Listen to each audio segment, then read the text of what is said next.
يحكى أن طائرا جاء إلى نقعة ماء ليشرب، لكنه وجد أطفالا بقربها فخاف منهم وانتظر حتى غادروا. صدفة جاء رجل ذو لحية طويلة إلى البركة، فقال الطير في نفسه: هذا رجل وقور لا يمكن أن يؤذيني، فنزل إليها ليشرب، لكن الرجل رماه بحجر ففقع عينه. ذهب الطائر إلى النبي سليمان عليه السلام شاكيا، فاستدعى الرجل وسأله: ألك حاجة بهذا الطائر حتى رميته؟ فقال: لا.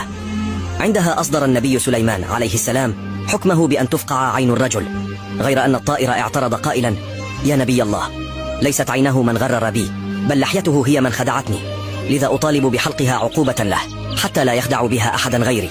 نحن دائما ما ننخدع بمظاهر البشر، فكم من شخص نظنه صاحب سوء وهو أطيب خلق الله، وكم من قريب نحسبه ملاكا وهو من الداخل شيطان لعين.